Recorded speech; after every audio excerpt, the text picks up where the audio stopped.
Hello and welcome back to my channel Anurag law classes. हमने अभी part 1 cover किया था जिसमें हमने सेक्शन 1 से लेकर सेक्शन 74 तक पढ़े थे। आज हम आईपीसी का पार्ट 2 स्टार्ट करते हैं। तो चलिए आइए शुरू करते हैं।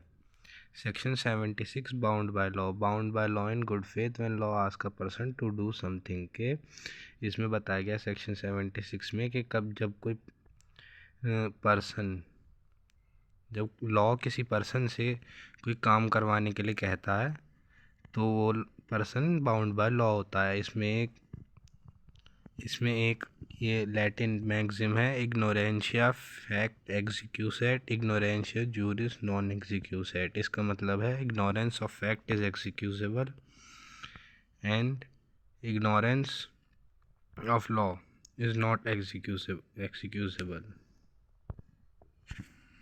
ठीक है।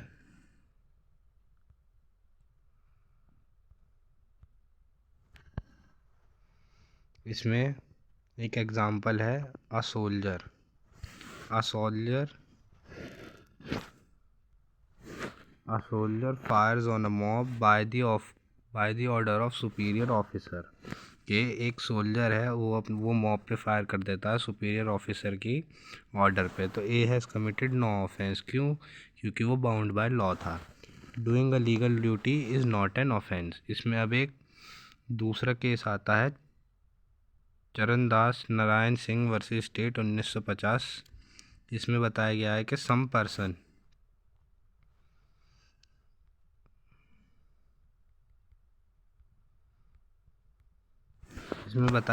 सम पर्सन कुछ पर्सन जो थे वो गैम्बलिंग कर रहे थे एक टेंट में, और एक सुपीरियर ऑफिसर ने ऑर्डर दिया कि इस टेंट पे फायर कर दीजिए।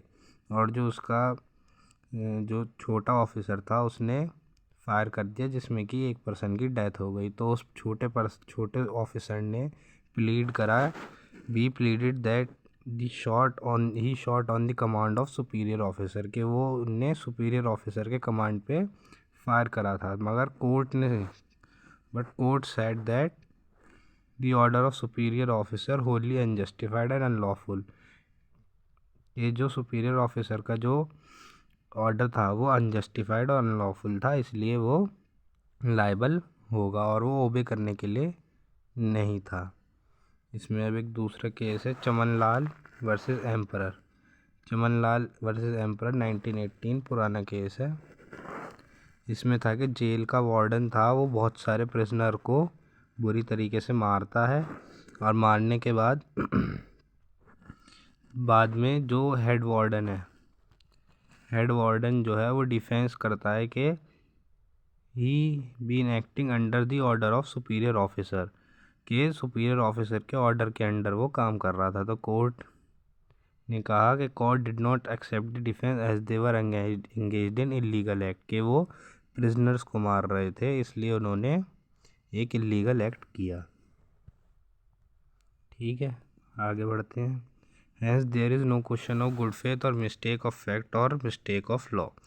एक गोपालिया कालिया का केस है। It is the burden of accused to prove that he has assume the fact in good faith.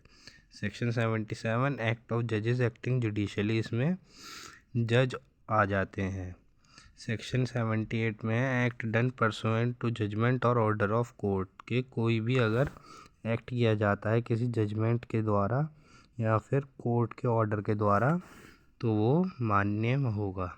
Section 79 में जस्टिफाइड बाय लॉ। हम सेक्शन 76 और 79 को रिलेट करके पढ़ते हैं। Doing what is justified is not an offence under law, कि जो justified है जो कुछ भी जस्टिफाइड है वो ऑफेंस नहीं है। इसमें हम एक एग्जांपल से देखते हैं। ए ने जेड को देखा। क्या करते हुए? ए ने जेड को देखा कि जेड मर्डर कर रहा है किसी का।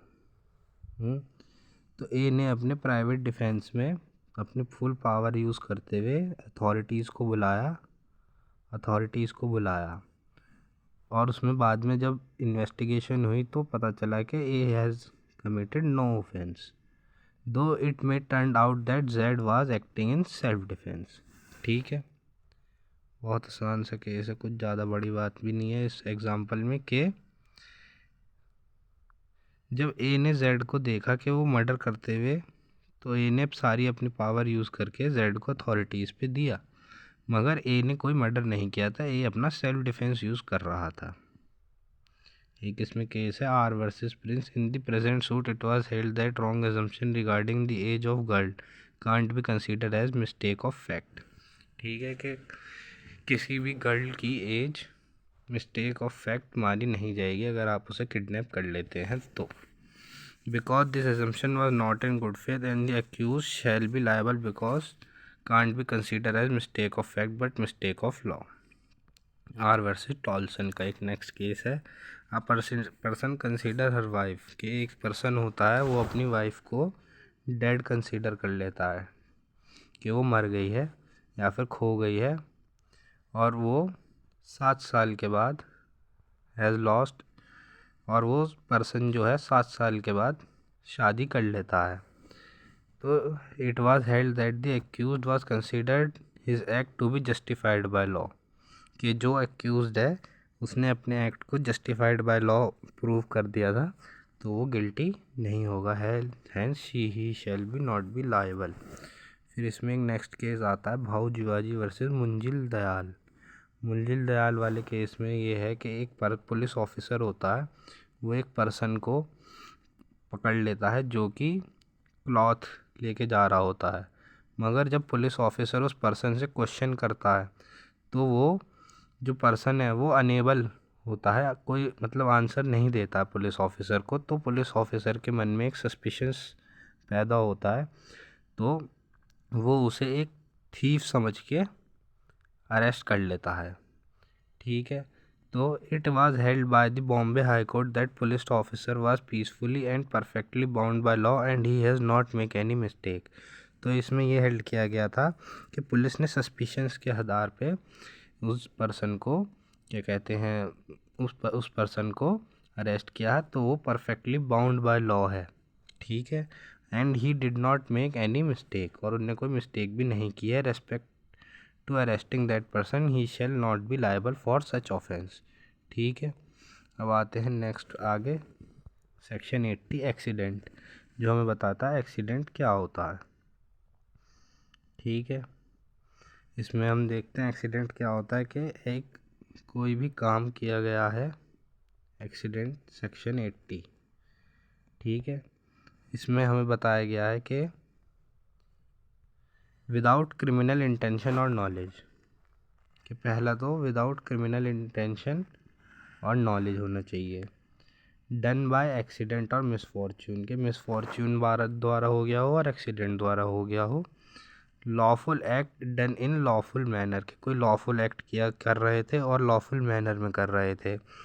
Act done bye lawful means, या फिर कोई एक्ट जो है वो लॉफुल मीन्स द्वारा कर रहे थे with proper care and caution, proper care and caution के साथ, एब्सेंस ऑफ क्रिमिनल नॉलेज और इंटेंशन। तो ये एक एक्सीडेंट में होना ज़रूरी है।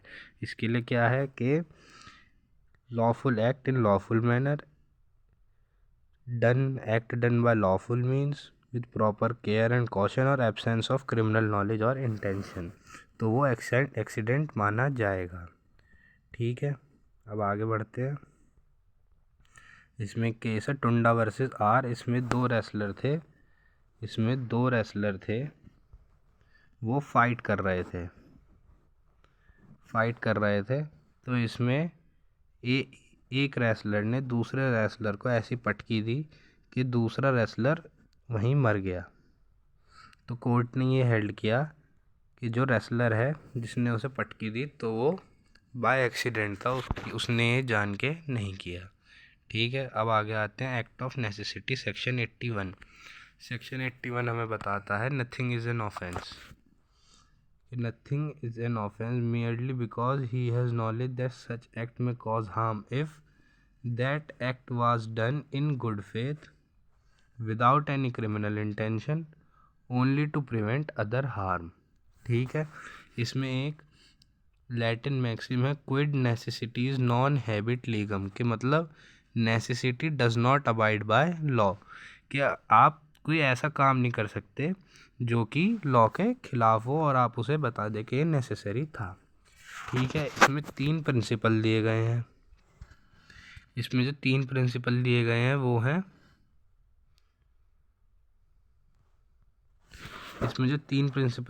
वो हैं, पहला है कि self preservation is not an absolute necessity, कि सेल्फ प्रिजर्वेशन के लिए इस सेक्शन को यूज़ नहीं कर सकते हैं। No person has right to take life of another person for his own preservation. ठीक है। सेकंड इसमें बताया गया है कि कोई दूसरा पर्सन किसी एक पर्सन की लाइफ नहीं ले सकता है, वो भी अपने सेल्फ प्रिजर्वेशन के लिए। और तीसरा इसमें बताया गया है कि there is no necessity which could justify genocide, कि जेनोसाइड अगर आप बहुत सारे लोगों को एक साथ मार देते हैं तो ये कोई नेसेसिटी प्रूव नहीं करती है। ठीक है। इसमें केस है आर वर्सेस डडले स्टीफन। इसमें बताया गया है section 81 does not protect the act of self preservation. The act of accused to kill a child can not get protection to act of necessity. इसमें आर वर्सेस डडले स्टीफन में ये हुआ था कि आर के कुछ लोग शिप में फंस जाते हैं और 10-15 दिन तक वो शिप में फंसे रहते हैं, तो वो सोचते हैं कि एक चाइल्ड को मार के खा जाते हैं ताकि हम सरवाइव कर सकें। तो इसलिए वो चाइल्ड को मार के खा जाते हैं, और बाद में जब वो शोर पे या मतलब किनारे पे आ जाते हैं तो वो कहते हैं कि हमने इस बच्चे को इसलिए मारा ताकि हम खुद सरवाइव कर सके। तो कोर्ट ने बताया कि ये सेल्फ प्रिजर्वेशन है, ये एक्ट ऑफ नेसेसिटी नहीं है। ठीक है। अब नेक्स्ट सेक्शन पे आ जाते हैं, सेक्शन 82 डोली इन केपेक्स। इसमें है डोली इन केपेक्स और सेक्शन 83 में है डोली केपेक्स।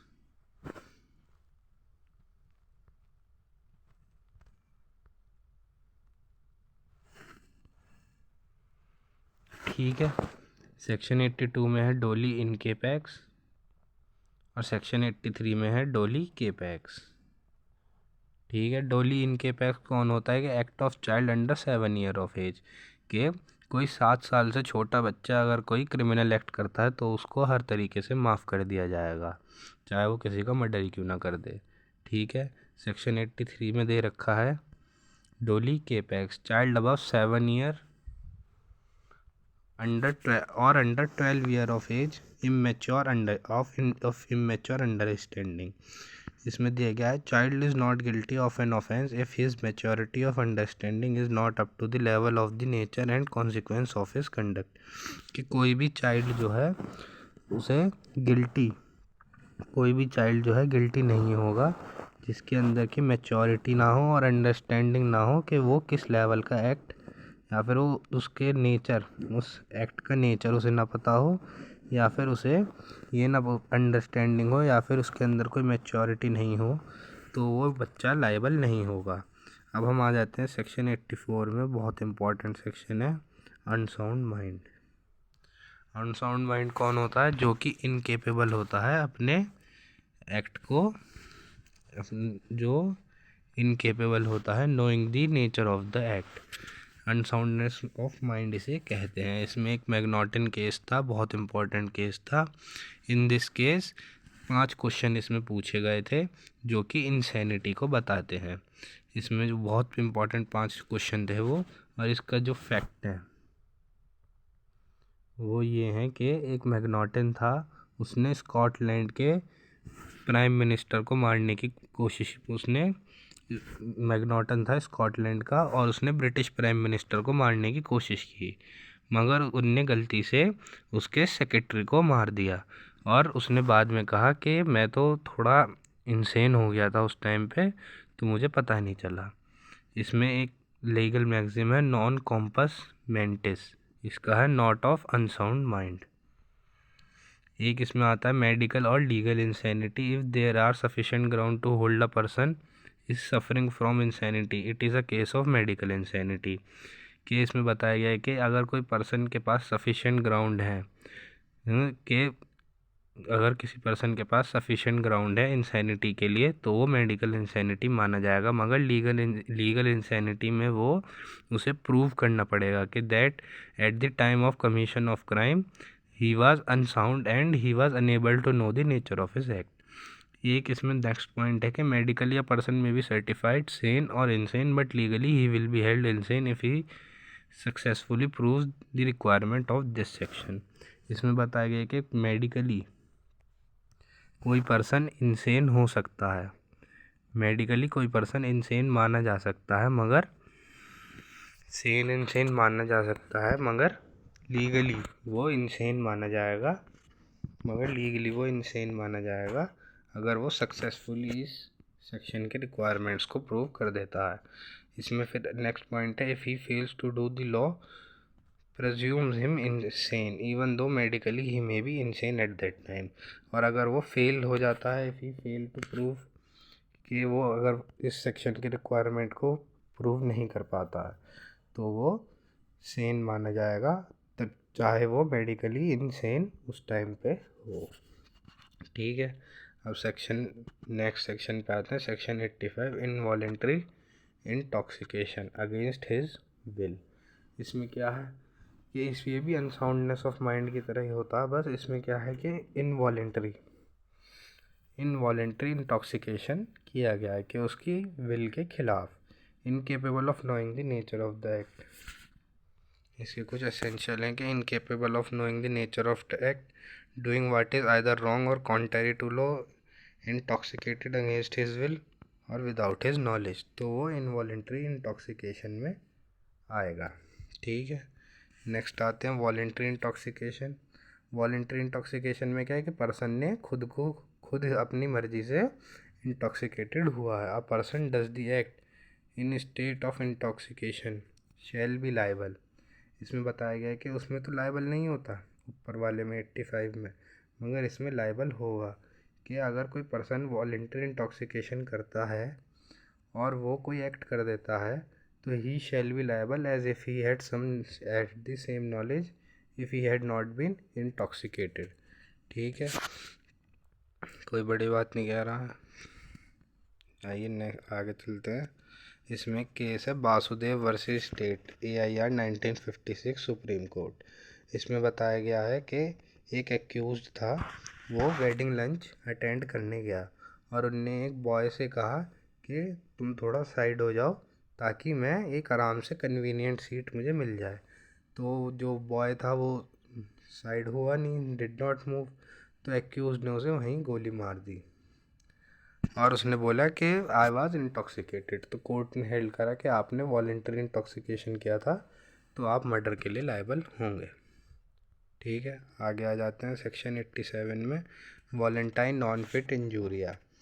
इसमें क्या है, act not intended to cause death done by consent. ठीक है, इसमें एक लैटिन मैक्सिम है, वॉलेंटाइन नॉन फिट इंजूरिया। वॉलेंटाइन नॉन फिट इंजूरिया, he who consent suffer no injury. इसका हम एक एग्जांपल देख सकते हैं कि क्रिकेट मैच में अगर कोई पर्सन क्रिकेट मैच देखने गया है और किसी प्लेयर ने सिक्स मारा और वो सिक्स मारने के बाद वो बॉल किसी पर्सन को लग गई जो मैच देखने गया है, तो वो पर्सन, तो क्रिकेट प्लेयर ने कोई ऑफेंस नहीं किया है क्योंकि उस पर्सन ने पहले ही अपनी कंसेंट दे दी थी। Not intended to cause death और grievous hurt, above 18 year of age, give his consent express और इम्प्लाइड। ठीक है, नेक्स्ट आ जाते हैं section 88, act not intended to cause death done by consent in good faith for person benefit. के कोई भी एक्ट है वो डेथ तो नहीं कॉज करना चाह रहे हैं उसका, और उसे कंसेंट द्वारा किया गया है इन गुड फेथ, उस पर्सन के बेनिफिट के लिए और गुड फेथ में। इसे हम एक एग्जांपल से देखेंगे कि एक सर्जन है वो, उसे पता है कि एक पर्टिकुलर ऑपरेशन जो है वो डेथ कॉज कर देगा जेड की, मगर जेड जो है बहुत पेनफुल कंप्लेन से गुजर रहा है बहुत सालों से, तो ए जो है परफॉर्म करता है ऑपरेशन इन गुड फेथ के जेड बच जाएगा और जेड ठीक हो जाएगा for the benefit of Z with consent, और जेड की कंसेंट के साथ करता है, मगर क्या होता है जेड मर जाता है। तो इसमें हेल्ड किया जाएगा कि A has committed no offence, क्योंकि उसने उसके पर्सन के बेनिफिट के लिए, जेड के बेनिफिट के लिए वो ऑपरेशन किया था। ठीक है, आगे चलते हैं। इस पे है एक केस है, RP ढांडा वर्सेस भूरेलाल। इसमें क्या है कि एक डॉक्टर होता है वो आई ऑपरेशन करता है कैटरैक्ट का पेशेंट की कंसेंट के साथ, मगर ऑपरेशन में जो है लॉस ऑफ साइट हो जाता है उसकी, वो अंधा ही हो जाता है। तो ये हेल्ड किया गया था कि doctor acted in good faith for the benefit of the patient. ठीक है, act done in good faith for the benefit of child और insane person by the consent of guardian. ठीक है, इसमें क्या बताया गया है कि किसी पर्सन की बेनिफिट के लिए किया गया हो जो कि 12 साल की एज का हो या फिर अनसाउंड माइंड हो, 12 साल की एज से छोटा होना चाहिए, और या फिर उसकी कंसेंट लेके किया जाए, उसके गार्जियन की कंसेंट लेके किया जाए जो कि एक्सप्रेस और इम्प्लाइड हो सकती है। इसमें एक एक्सप्लेनेशन दे रखी, एक्सेप्शंस दे रखे हैं इसमें, और ये एक्सेप्शन नेगेटिव हैं थोड़े। इंटेंशनली कॉजेज डेथ, अगर इंटेंशनली कॉज डेथ हो जाए तो ये नेगेटिव में दे रखा है एक्सेप्शन कि intentionally causes death. Does something which likely to cause death, कि कोई ऐसा काम करे जो कि उसकी डेथ कॉज कर दे, ये नेगेटिव में दे रखा है हमें। ठीक है, वॉलेंटरी कॉजिंग ग्रीवियस हर्ट, के ग्रीवियस हर्ट वॉलेंटरी, और cure of any grievous disease, ये पॉजिटिव दे रखा है हमें कि किसी ग्रीवियस डिसीज़ की क्योर के लिए हम उस पर्सन की, उस चाइल्ड की या उस इंसेन पर्सन के लिए हम कर सकते हैं, उसकी गार्जियन की उसके गार्जियन के लिए उसकी गार्जियन की कंसेंट ले सकते हैं। अगर कोई उसकी डेथ कॉज करना चाहता है या कोई उसकी डस समथिंग या फिर कोई काम करता है जिससे उसको डेथ कॉज हो जाए, या फिर कोई उसे चोट पहुंचाना चाहता है, ग्रीवियस हर्ट पहुंचाना चाहता है, तो हम पहले हमें उसकी क्या कहते हैं कंसेंट लेनी पड़ेगी, गार्जियन की कंसेंट लेनी पड़ेगी। ये नेगेटिव में हमें दे रखा है ये सब। ठीक है, लास्ट वाला हमें पॉजिटिव दे रखा है एक्सेप्शन। अब हम आते हैं सेक्शन 90 में कि कंसेंट जो है अंडर फियर क्या होती है, कि consent given under fear, consent given under fear और मिसकंसेप्शन। तो इसमें हमें बता रखा है, ये भी हमें नेगेटिव में ही दे रखी है कि कंसेंट हमें बता रखा है कि क्या क्या कंसेंट नहीं होती है। ठीक है, कि क्या क्या कंसेंट नहीं होता है। Consent given by person under fear of injury, के फियर ऑफ इंजरी के अंडर में दी गई कंसेंट नहीं मानी जाएगी। Consent given by person of unsoundness of mind, के अनसाउंडनेस ऑफ माइंड जो पर्सन है उसने अगर कंसेंट दी है, इंटॉक्सिकेटेड है, अनेबल टू अंडरस्टैंड कॉन्सिक्वेंसेस, के इंटॉक्सिकेटेड है या फिर unable to understand the consequences of the act, तो उसकी भी कंसेंट नहीं मानी जाएगी। और consent by person under 12 year of age, कि 12 साल से छोटा बच्चे की अगर कंसेंट लेते हैं तो वो भी कंसेंट नहीं मानी जाएगी। सेक्शन 92 में आते हैं, act done in good faith for benefit of person without consent, के गुड फेथ में कोई एक्ट किया,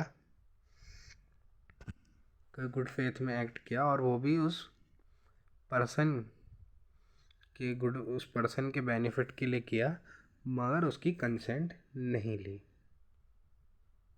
ठीक है, कोई एक्ट डन किया गुड फेथ में किया बेनिफिट ऑफ पर्सन के लिए, मगर उसकी कंसेंट नहीं ली। ठीक है, ये हमें सेक्शन 92 बताता है, act done in good faith even without person consent. ठीक है, impossible for that person to give consent, अगर वो पर्सन ही अगर बेहोश है तो वो कैसे देगा। Person incapable of giving consent और हैज़ नो गार्जियन, के उसके पास कोई गार्जियन नहीं है या फिर वो इनकेपेबल है, तो उस पर्सन के लिए उसके बेनिफिट के लिए हम कर सकते हैं डन विद बेनिफिट। ठीक है,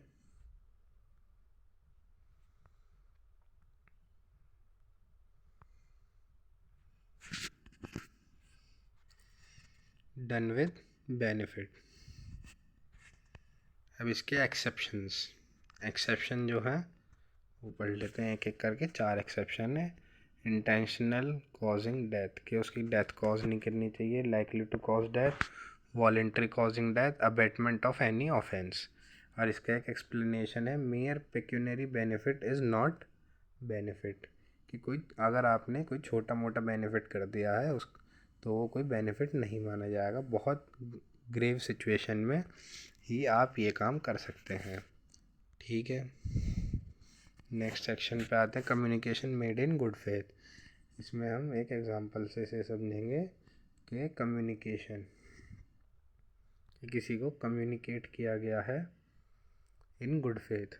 तो एक सर्जन है, ये जो है सर्जन है, उनने पेशेंट को कम्युनिकेट किया कि उसकी जो है वो जो है मरने वाला है थोड़े दिनों में। तो तो उसे जो पेशेंट को जो है शॉक लगा और वो तभी के तभी मर गया। तो उस सर्जन ने कोई ऑफेंस कमिट नहीं किया क्योंकि उसने उसे सही बात बताई थी और उसकी गुड फेथ के लिए ही वो काम कर रहा था। ठीक है, सेक्शन 94 में आते हैं, फियर ऑफ इंस्टेंट डेथ। ठीक है, इसमें बताया गया है कि एक्सेप्ट मर्डर या फिर offence against state punishable with death. तो ये तो इसमें पहला एक्सेप्शन है कि मर्डर और ऑफेंस अगेंस्ट स्टेट के लिए ये माना नहीं जाएगा। ठीक है, इसमें क्या है, इंस्टेंट डेथ का डर दिया जाता है किसी पर्सन को। इसमें पहला एक्सप्लेनेशन दे रखा है कि अगर एक पर्सन जो है गैंग ज्वाइन कर लेता है डकैत का, और उसे पता है कि उनकी वो डकैत ही हैं, और he does so under a threat of being beaten, और उनने वो ज्वाइन करा है डकैतों का गैंग कि वो उसे मार देंगे, तो ये डिफेंस उसे अवेलेबल नहीं मिलेगा। क्यों? क्योंकि वो उनकी कैरेक्टर, नोइंग देयर कैरेक्टर, क्योंकि वो उनका कैरेक्टर जानता था। इसमें सेकंड एक्सप्लेनेशन दे रखा है कि if a person seized by a gang of dacoit, कि अगर कोई पर्सन डकैतों द्वारा किडनैप कर लिया जाता है, सीज्ड बाय गैंग ऑफ डकैत and is forced under threat of instant death, instant death के थ्रेट उसको इंस्टेंट डेथ का थ्रेट दिया जाता है कि वो कोई काम करे। ठीक है, तो वो to do something compelled to take his tool and force upon a house door for dacoit to enter, his act does not amount to a crime. के अगर कोई पर्सन डकैतों द्वारा किडनैप कर लिया जाता है और इंस्टेंट डेथ का फियर देने के बाद उसे कहा जाता है कि इस घर के दरवाजे को खोल दे ताकि हम चोरी कर सकें, तो उस पर्सन ने कोई क्राइम कमिट नहीं किया है। इसमें एक लीगल मैक्सिम आता है, एक्टिस नॉन इन्वेंटो फैक्टिस एस्ट मैन एक्टस, कि done by me against my will is not my act. ठीक है, अब सेक्शन 95 में आता है ट्रिफल्स जो होते हैं बहुत ही स्लाइट हार्म, जिसे कहते हैं कि मान लो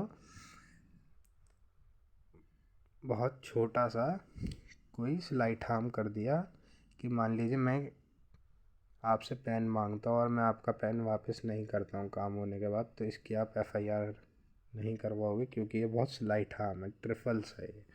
that harm is so slight that no person would complaint such harm, कि वो हार्म इतना कम है कि उसकी कोई कंप्लेन करने का कोई फ़ायदा नहीं है। इसका लीगल मैक्सिम है, डी मिनिमस नॉन क्यूरेट लैक्स, law does not take account of trifles, और हार्म जो है वो IPC में डिफाइंड नहीं है। Right of private defence, next आ जाते हैं हम, section 96, things done in private defence. ठीक है, 96 section 96, things done in private defence, something is done in exercise of one right of private defense it would not amount an offense। ठीक है, इसमें बताया गया है कि अगर कोई काम आप प्राइवेट डिफेंस के अंडर करते हैं तो वो कोई ऑफेंस नहीं माना जाएगा। 97 में बता रखा है, right of private defence against body and property. इसमें बता रखा है कि हर एक पर्सन जो है उसे right of private defence against property और पर्सन मिलता है। ये रेस्ट्रिक्शन हमें बता रखे हैं सेक्शन 99 में। ऑन प्रॉपर्टी में भी मिलता है राइट ऑफ प्राइवेट डिफेंस, जिसमें कि मूवेबल और रिमूवेबल प्रॉपर्टी होती है, और सिचुएशन हो सकती है थेफ्ट, रॉबरी, मिसचीफ, और क्रिमिनल ट्रेसपास। ठीक है, इसमें केस है मन्ने Khan versus state 1971। All section shall read together the no de-scope and limit not your right to exercise if there is sufficient time for public authority। कि आप किस किस टाइम पे अपना right of private defence use नहीं कर सकते हैं, कि जब आपके पास सफिशेंट टाइम है पब्लिक अथॉरिटी के पास जाने का। There should be reasonable apprehension of hurt और ग्रीवियस हर्ट और डेथ टू द पर्सन और प्रॉपर्टी। कि कोई रीजनेबल एप्रीहेंशन होना चाहिए ग्रीवियस हर्ट का, डेथ का या हर्ट का, तब आप अपना right of private defence use कर सकते हैं अगेंस्ट द पर्सन और प्रॉपर्टी, के उस पर्सन या प्रॉपर्टी के खिलाफ कोई हर्ट, ग्रीवियस हर्ट या डेथ का रीजनेबल एप्रीहेंशन होना चाहिए। Force used and harm caused should be only as much as reasonable. कि जो फोर्स यूज़ की गई है और जो हार्म हुआ है उस पर्सन को वो रीज़नेबल होना चाहिए। ये नहीं कि अगर वो चोरी करने आया तो आपने उसे पकड़ा और आपने उसके हाथ ही काट दिया, आप ऐसा नहीं कर सकते हैं। ये राइट ऑफ प्राइवेट डिफेंस में नहीं आएगा। ठीक है, अब नेक्स्ट आते हैं सेक्शन 98 पे, right of private defence against a person of unsound mind. ठीक है, कि अनसाउंड माइंड का जो पर्सन है उसके खिलाफ राइट ऑफ प्राइवेट डिफेंस कब कब कर सकते हैं।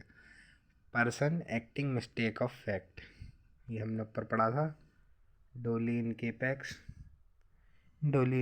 के खिलाफ आप राइट ऑफ प्राइवेट डिफेंस नहीं कर सकते। मतलब 7 साल से छोटे बच्चे के खिलाफ आप प्राइवेट डिफेंस यूज़ नहीं कर सकते। इमेच्योर अंडरस्टैंडिंग का हो तो भी यूज़ नहीं कर सकते। Insane person 84 unsoundness of mind, ये हमने अभी सारे पढ़े हैं पीछे ही। और वॉलेंटरी इंटॉक्सिकेटेड के खिलाफ आप अपना right of private defence use कर सकते हैं। Law does not make a distinction, के लॉ कोई किसी में भी डिस्टिंक्शन नहीं करता है। ठीक है, नेक्स्ट आते हैं section 99 where there is no right of private defence. के सेक्शन 99 हमें बताता है रेस्ट्रिक्शन बताता है हमें सेक्शन 99 के आप कब कब राइट ऑफ प्राइवेट डिफेंस नहीं कर सकते हैं। देयर इज़ सफिशिएंट टाइम, के आपके पास सफिशिएंट टाइम है, कि आपके पास सफिशिएंट टाइम है तो आप राइट ऑफ प्राइवेट डिफेंस नहीं यूज़ कर सकते। Harm caused not reasonably necessary, कि जो हार्म हुआ है वो रीजनेबली नेसेसरी नहीं था। रीजनेबल एप्रीहेंशन ऑफ हर्ट और डेथ और डैमेज ऑफ प्रॉपर्टी, कि आपको रीजनेबल एप्रीहेंशन है हर्ट, डेथ और डैमेज ऑफ प्रॉपर्टी का, तब आप right of private defence use कर सकते हैं। पब्लिक सर्वेंट डायरेक्शन और act, no private defence against an act cause और डेथ और grievous hurt. Public servant acting in good faith by direction of public acting in good faith act may not be strictly justifiable by law. Person should know that act done by public servant and should be shown the authority proof if demanded। कि public servant अगर कोई कार्य कर रहा है तो और वो गुड फेथ में वो कार्य कर रहा है तो आप उसके खिलाफ right of private defence use नहीं कर सकते हैं। और वो एक्ट क्या कहते हैं, जस्टिफाइबल बाय लॉ होना ज़रूरी नहीं है। अब इसमें आते हैं हम नेक्स्ट सेक्शन में कि आप राइट ऑफ प्राइवेट डिफेंस के टाइम पे डेथ कब कर सकते हैं, या कब कब आप डेथ कर सकते हैं राइट ऑफ प्राइवेट डिफेंस के। कि जब आपके पास डेथ का एप्रीहेंशन हो, ग्रीवियस हर्ट का एप्रीहेंशन हो, रेप का एप्रीहेंशन हो, gratifying unlawful unnatural lust, kidnapping और abducting, unlawful confine a person, act of throwing acid 2013 Nirbhaya act. ठीक है, इन एक्टों के खिलाफ आप डेथ तक right of private defence use कर सकते हैं। Section 101 any other harm than death for offence not falling under section 100 and restriction of section 99। कि कोई other act any other harm than death for offence not falling under section 100 and restriction कि आप कोई भी harm पहुंचा सकते हैं जो कि सेक्शन 100 के अंदर नहीं दिया और रेस्ट्रिक्शन के अंदर नहीं दिया, वो भी आप कर सकते हैं उसके साथ। Section 102 commencement and continuance of right of private defence of the body के राइट ऑफ प्राइवेट डिफेंस कब शुरू होता है और ये कब तक चलता है। तो ये जो है commences as soon as reasonable apprehension और डेंजर अराइजेस, कि रीजनेबल एप्रीहेंशन और डेंजर जो है अराइज हो जाता है और तब तक कंटिन्यू रहता है जब तक वो एप्रीहेंशन कंटिन्यू रहता है किसी बॉडी के खिलाफ। ये था बॉडी के खिलाफ। ठीक है, 103 में हमें बता रखा है प्रॉपर्टी के खिलाफ कि आप किसी कि आप राइट ऑफ डिफेंस अपना यूज़ कर सकते हैं, कि राइट ऑफ डिफेंस यूज़ कर सकते हैं प्रॉपर्टी के खिलाफ, और उसमें आप डेथ भी कॉज कर सकते हैं। ठीक है, इसे पढ़ते हैं थोड़ा कि अगर वो रॉबरी कर रहा है तो आप क्या कहते हैं अपना right of private defence use कर सकते हैं। हाउस ब्रेकिंग करता है नाइट के टाइम पे तो भी आप अपना right of private defence use कर सकते हैं। कॉज डेथ की, उसकी डेथ भी कॉज कर सकते हैं उस टाइम पे। Mischief by fire, theft, mischief और house trespass, apprehension of death और ग्रीवियस हर्ट। इसमें क्या क्या कहते हैं, डकैती इंक्लूडेड नहीं है। इसमें 4 चीज़ें इंक्लूडेड है, robbery, house breaking by night, mischief by fire, theft, mischief और हाउस ट्रेसपास, मगर इसमें डकैती इंक्लूडेड नहीं है। आगे आते हैं सेक्शन 104 पे, any other harm than death for offence not falling under section 103 and section 99। 105 पे आते हैं अब, commencement and continuance of right of private defence against property. तो इसमें बताया गया है कि प्रॉपर्टी के खिलाफ राइट ऑफ प्राइवेट डिफेंस कब शुरू होता है और कब तक वो चलता है। इसमें 4 चीज़ें बताई गई हैं, theft, robbery, criminal trespass, house breaking at night. तो इन चार अगर ये चारों में से कोई एक भी होता है तो आप अपना right of private defence use कर सकते हैं। ठीक है, अब इसमें एक एक करके सब बताया गया है कि थेफ्ट के टाइम पे, रॉबरी के टाइम पे, क्रिमिनल ट्रेसपास के टाइम पे कब right of private defence continue होता है और कब वो ख़त्म हो जाता है। तो इसमें थेफ्ट पहला आता है। थेफ्ट के टाइम पे कब शुरू होता है कि till the offender has affected his retreat with property, कि जब तक वो ऑफेंडर वहाँ से चोरी करके नहीं भाग जाता है तब तक राइट ऑफ प्राइवेट डिफेंस रहता है। Assisting of public authorities obtained, या फिर पब्लिक अथॉरिटी का असिस्टेंस ऑब्टेंड कर दिया गया है तो right of private defence use नहीं कर सकते हैं। अब प्रॉपर्टी हैज़ बिन रिकवर्ड, या फिर प्रॉपर्टी रिकवर हो गई है तब भी आप प्राइवेट डिफेंस अपना यूज़ नहीं कर सकते हैं। सेकंड इसमें आता है रॉबरी।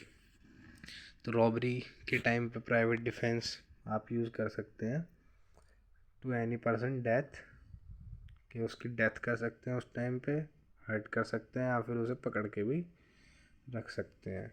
तो fear of death, instant hurt, instant personal restraint continues. अब आते हैं क्रिमिनल ट्रेसपास और मिसचीफ पे। ये क्रिमिनल ट्रेसपास के टाइम पे कब शुरू होता है कि जब वो क्रिमिनल ट्रेसपास शुरू करता है ऑफेंडर, तब प्राइवेट डिफेंस शुरू हो जाता है और तब तक वो रहता है जब तक वो उस जगह पर रहता है। ठीक है, अब आता है next, house breaking at night, कि अगर कोई पर्सन आपके घर में घुस जाता है एट नाइट चोरी के पर्पज़ से या किसी भी पर्पज़ से, तो आप प्राइवेट डिफेंस यूज़ कर सकते हैं जब तक वो आपके घर में है। ठीक है, नेक्स्ट आते हैं सेक्शन 106 पे, deadly assault when there is a risk of harm to innocent person. ठीक है, कोई डेडली असॉल्ट किया कोई डेडली असॉल्ट किया जिसमें कि रिस्क था कि कोई इनोसेंट पर्सन को चोट लग सकती है। इसको एक एग्जांपल से देखेंगे। ए जो है, एक पर्सन ए है, वो मॉब द्वारा अटैक किया जाता है और वो मॉब से बचने के लिए and he tries to fire on mob by gun, तो वो मॉब से बचने के लिए मॉब की तरफ एक गन चला देता है। तो एक जो जब वो गन चलाता है तो जो बुलेट है वो एक चिल्ड्रन को लग जाती है। तो इसमें बताया गया कि A has committed no offence. ठीक है, अब आते हैं नेक्स्ट चैप्टर पे, चैप्टर 5 सेक्शन 107 अबेटमेंट। इसमें बताया गया है अबेटमेंट जो है 3 तरीके से होती है, बाय इंस्टिगेशन, बाय कंस्पिरेसी या फिर bye add.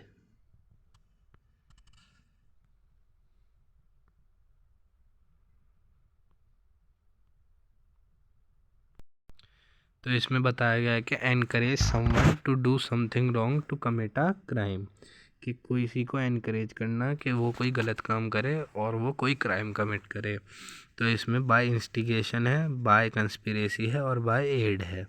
Bye instigation, aid, assistance, command, concealing a crime means a crime has mens rea and actus reus, but in abatement the abater has only mens rea. Actus reus is of another party. Consider as inchoate crime, तो abatement जो है इनकोहेट crime भी माना जाता है। इसमें case है queen versus मोहित, जिसमें कि सती माता की जय वाला केस है। इसमें पहले के टाइम पे कहा जाता था जब किसी का पति मर जाता था तो सती माता की जय, सती माता की जय करके उसे, जो लेडी होती थी, उसे भी चिता पे लिटा देते थे और पति और पत्नी को दोनों को एक साथ जला देते थे। ठीक है, इसमें अब पहला आता है इंस्टिगेशन। इंस्टिगेशन मीन्स प्रोवोकिंग, किसी को प्रोवोक करना, किसी को उकसाना। दी अबेटर मस्ट एक्टिव इंस्टिगेट, कि उसे पहले एक्टिव इंस्टिगेशन करनी पड़ेगी। इंस्टिगेशन कैन बी डायरेक्ट और इनडायरेक्ट, कि डायरेक्ट और इनडायरेक्ट में से कैसी भी हो सकती है। इसमें एक केस है कि मदन मोहन सिंह वर्सेस गुजरात 2010 का बहुत फेमस केस है ये। इसमें क्या था कि एक पर्सन था, वो ड्राइवर था और उसने सुसाइड कर लिया और उसने ब्लेम डाला कि जो मदन मोहन सिंह है उस पर ब्लेम डाला। मगर कोर्ट में ये हेल्ड किया गया कि 4 फरवरी को मदन मोहन सिंह ने उसे डांटा था कि वो ड्राइवर सही से ड्राइविंग नहीं कर रहा है, और जो 17 दिन बाद 23 तारीख को उसने अपनी डेथ करी। तो कोर्ट ने ये माना कि अगर आप किसी को डांटते हैं या किसी को कुछ कहते हैं कि वो कोई काम सही से करे तो ये इंस्टिगेशन में नहीं आता है। अब सेकंड आता है अबेटमेंट बाय कंस्पायरेसी। तो क्रिमिनल कंस्पायरेसी हमें 120A में दे रखी है, ये हमें पता ही है। Agreement to commit illegal act, इसमें होता है agreement to commit illegal act. Abetment to conspiracy, some over act और illegal omission required after the formation of agreement, कि फॉर्मेशन ऑफ एग्रीमेंट हो जाना चाहिए तब तक। Servant of house conspired with thieves and didn't lock the main gate. तो इसमें इसका बहुत बढ़िया एग्जांपल है कि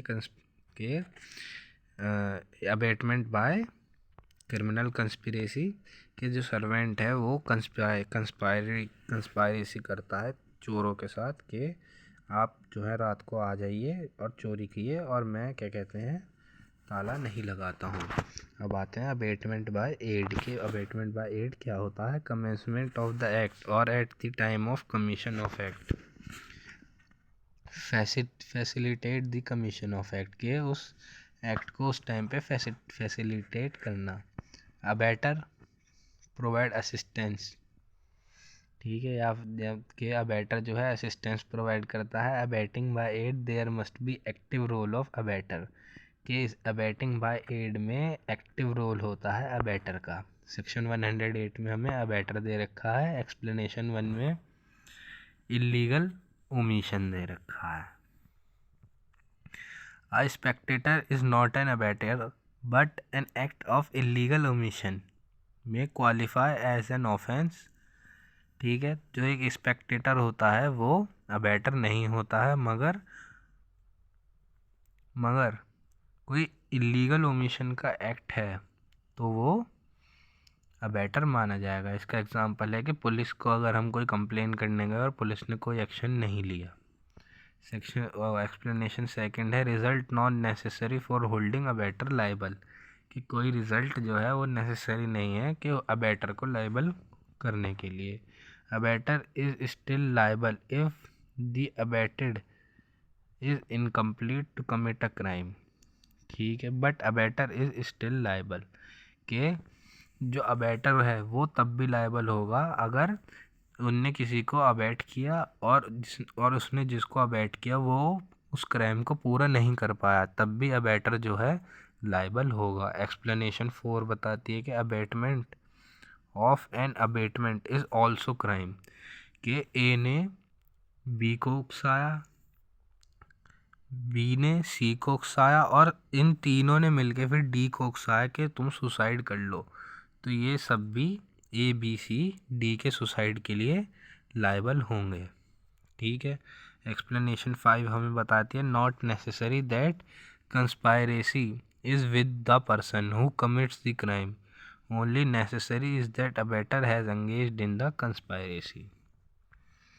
ठीक है, मेयर वर्बल परमिशन और silent assent would not constitute instigation.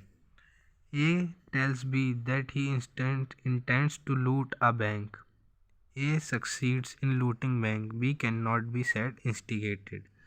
तो इसमें बताया गया है कि कोई वर्बल परमिशन या फिर कोई साइलेंट असेंट जो है इंस्टिगेशन में नहीं आती है।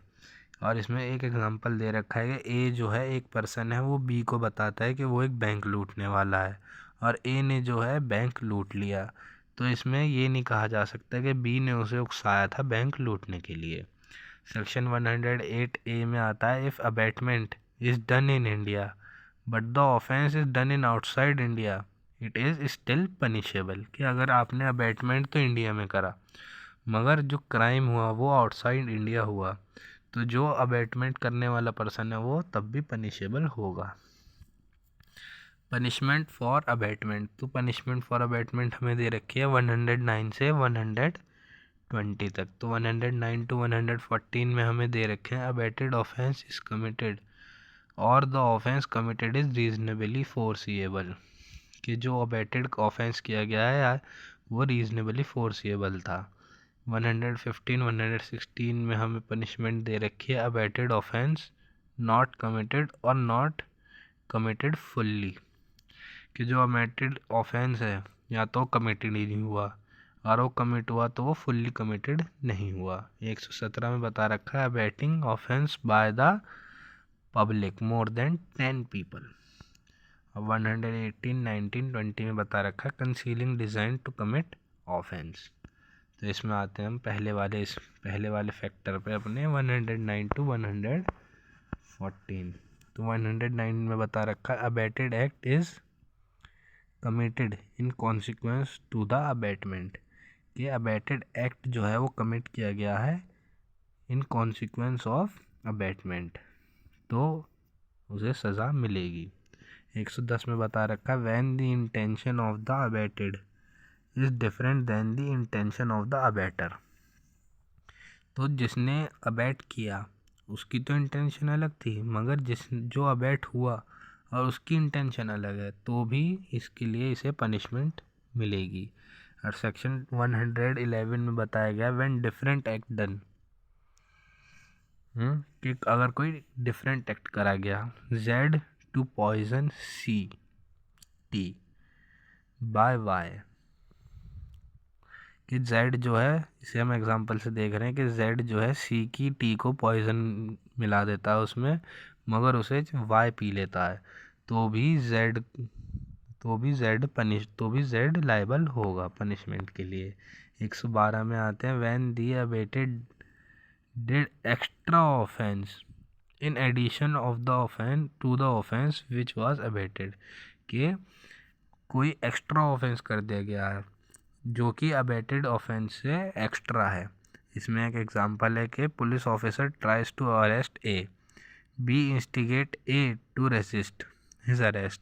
A causes grievous hurt to police. B is liable for abatement for both offense here. कि एक जो पुलिस ऑफिसर है वो एक पर्सन ए को अरेस्ट करने जाता है और बी उसे ए को इंस्टिगेट करता है, प्रोवोक कर देता है कि तुम जो है अरेस्ट को रेजिस्ट करो, कि अपने आप को अरेस्ट मत होने दो।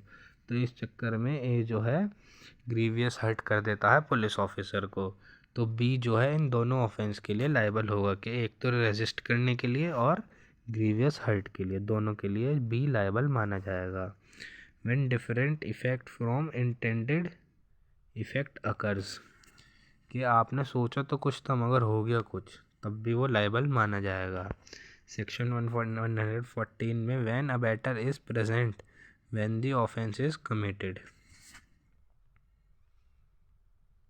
कि उस टाइम पे अबैटर प्रेजेंट है जिस टाइम पे ऑफेंस कमिट किया गया है। तो abettor will be considered as a person who has committed the offence. तो ऑफेंस जो कोई पर्सन करता है वही उसे माना जाएगा। Gravity will be higher than 109, presence signify evidentiary value, कि उसकी एविडेंट्री वैल्यू बढ़ा देता है अगर अबैटर की प्रेजेंस उस वहाँ पे है जहाँ पे ऑफेंस हुआ है। डिफरेंट फ्रॉम सेक्शन 34 के सेक्शन 34 से डिफरेंट है जो हमने पार्ट 1 में पढ़ा था। Criminal act done by numerous person view of basic aim. Section 114 abettor is present when the एक्टस रियस takes place but has no active part in एक्टस रियस। अब हम सेकंड पार्ट पे आते हैं। अबैटेड ऑफेंस नॉट कमिटेड और नॉट कमिटेड फुल्ली। ठीक है, इसमें सेक्शन 115 और 16 थे। 115 बताता है ऑफेंस पनिशेबल विद डेथ और imprisonment for life, no express provision is provided for punishment. If some other act causing harm is done 14 years plus fine, offence not committed तो 7 years plus fine. तो इसमें बताया गया है कि अगर आपने कोई एक्ट कर रहे हैं, अगर आपने किसी को अबैट करा है और वो अबैटमेंट पूरा नहीं हो पाता या पूरा हो भी जाता है, तो पूरा अगर हो गया तो 14 साल की सज़ा है और फाइन है, और अगर पूरा नहीं हो पाता है तो 7 साल की सज़ा और फाइन है। Offence punishable with imprisonment, no express provision is provided. क्या ऑफेंस जो है पनिशमेंट के द्वारा, इम्प्रिजनमेंट के द्वारा पनिशेबल है। अगर ऑफेंस कमिट कर दिया जाता है तो 1/4 माना जाता है ऑफ द लार्जेस्ट टर्म। अगर ऑफेंस नहीं कमिट हुआ, ऑफेंस इज नॉट कमिटेड, तो 1/4 punishment of the longest term और फाइन।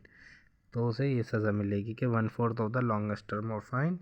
और offence not committed and abettor is a public servant, कि ऑफेंस तो कमिट नहीं हुआ मगर जो अबैटर था वो पब्लिक सर्वेंट था, whose duty is to prevent offence, और उस जिसकी ड्यूटी थी कि वो ऑफेंस नहीं होना चाहिए।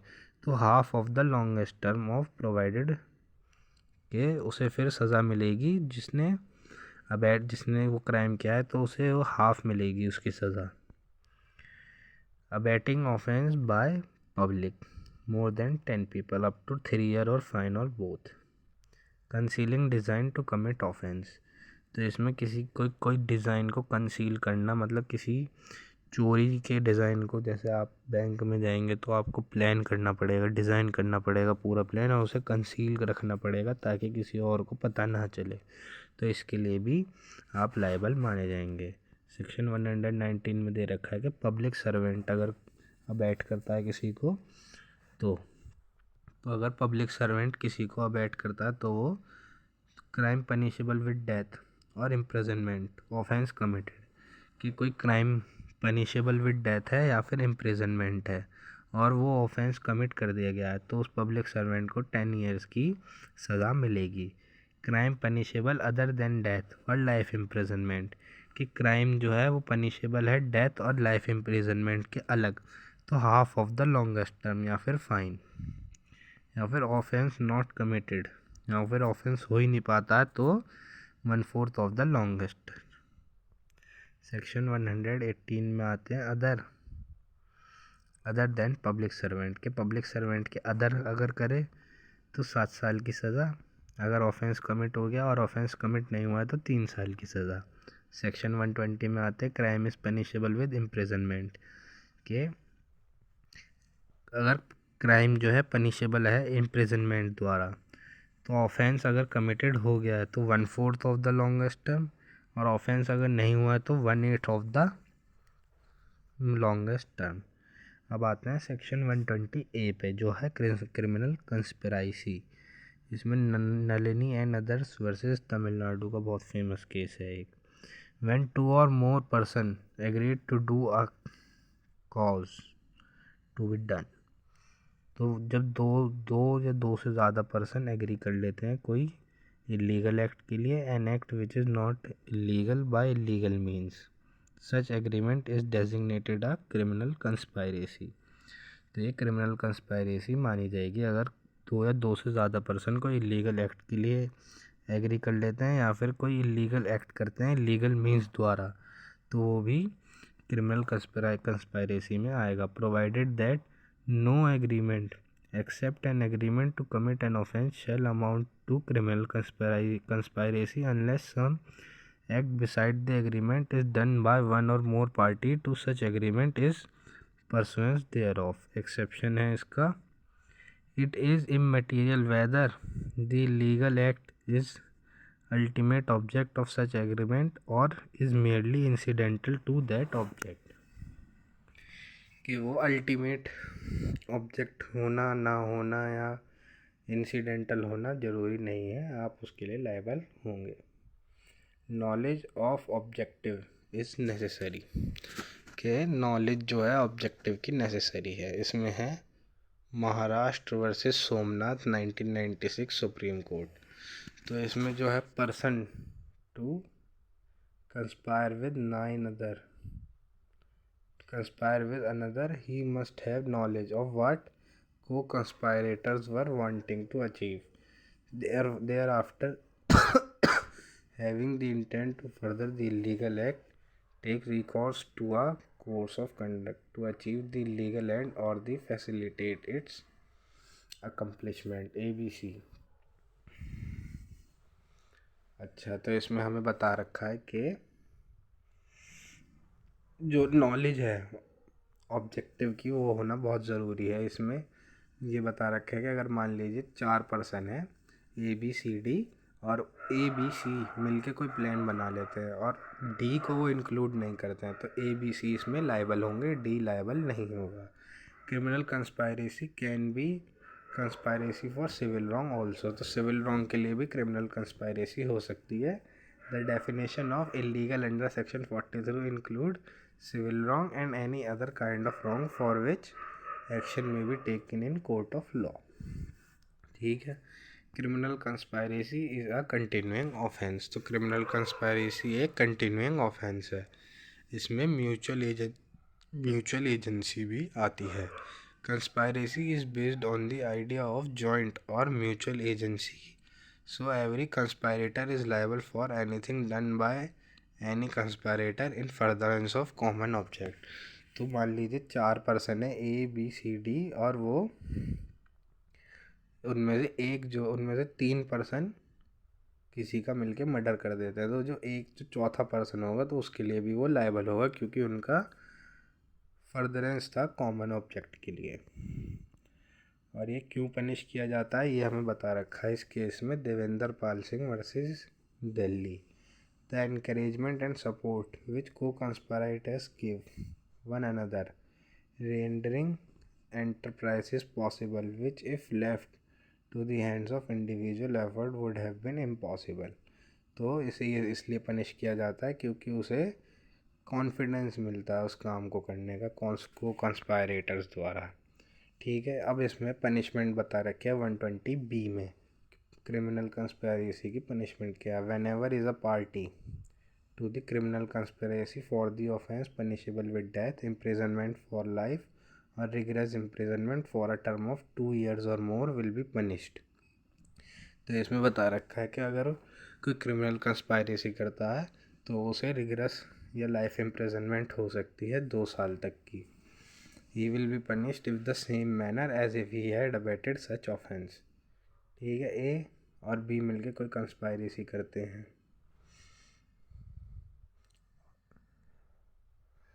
तो उसे 2 साल प्लस की सज़ा होगी। Other than the offence punishable with aforementioned punishment with imprisonment for not exceeding 6 months और फाइन के अगर वो उनका क्राइम पूरा हो जाता है तो उन्हें 2 साल की सज़ा मिलेगी, और अगर उनका क्राइम पूरा नहीं हो पाता है तो 6 मंथ की सज़ा या फिर फाइन कुछ भी मिल सकता है। अब सेक्शन 121 और चैप्टर 6 शुरू करते हैं। ऑफेंसेस अगेंस्ट स्टेट, वेजिंग और अटेम्प्ट टू वेज वॉर, वह section 121। Wages war against India liable होगा, attempt to wage war liable होगा, अबैट करे अगर कोई तो वो भी लायबल होगा। तो इसकी पनिशमेंट है punished with death or imprisonment for life or fine. Waging war or and writing. In waging war, object is to challenge the authority of government. ठीक है, uprising or insurrection for some general purpose against established authority. In writing, force or violence must be used by unlawful assembly in prosecution of common object. तो waging वार में क्या होता है कि आप government authority को चैलेंज करते हैं, या फिर कोई आप अपराइजिंग करते हैं, या फिर आप कोई अपनी खुद की अथॉरिटी एस्टेब्लिश करते हैं। और राइटिंग में होता है कि फोर्स और वायलेंस यूज़ की जाती है in prosecution of common object. इसमें केस है GD Savarkar versus emperor 1909। Published a book of poem where the rulers were shown to be blood thirsty. तो इसमें पोएम पब्लिश करी जाती है जिसमें कि रूलर दिखाए जाते हैं वो खून के प्यासे हैं। Suggestions were given to take up arms from secret society, और इसमें बताया जाता है कि आप जो हैं हथियार उठा लीजिए और इनके खिलाफ लड़ाई में खड़े हो जाइए। तो ये है जो बुक है वो हेल्ड करी गई कि ये जो है वॉर वेज कर रही है गवर्नमेंट के खिलाफ। Section 121A, conspiracy to commit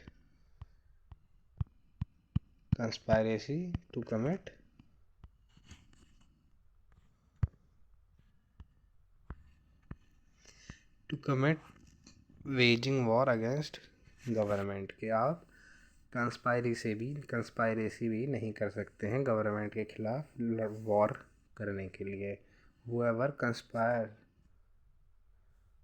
conspired to commit within or without India by means of criminal force or shown criminal force punished with imprisonment for life 10 years with fine। तो जो भी conspire करता है with criminal force और shown criminal force, या फिर तो criminal force दिखाता है या फिर नहीं भी दिखाता तो वो 10 साल के लिए लायबल होगा इम्प्रिजनमेंट के लिए और फाइन के लिए। Explanation, liability under this provision exist irrespective of the fact whether an act is illegal, omission takes place in furtherance of conspiracy or not। ठीक है, इसमें एक केस है SH Jhabvala versus emperor. Union were formed by accused along the lines of Soviet Russia। Court held that mere formation of a union along the lines of another country does not fulfill the requirement for conviction under this section. The prosecution must prove that there was conspiracy to overthrow such government by means of criminal force or shown of criminal force। तो इसमें क्या हुआ था कि Russia के border पे जो है यूनियन हो गया था इसका SH झाबवाला का। तो कोर्ट ने ये बोला कि कोई यूनियन होना, कोई फॉर्मेशन होना, मेयर फॉर्मेशन ऑफ यूनियन कोई फुलफिल नहीं करता रिक्वायरमेंट को कि आप गवर्नमेंट के खिलाफ वॉर वेज करने वाले हैं।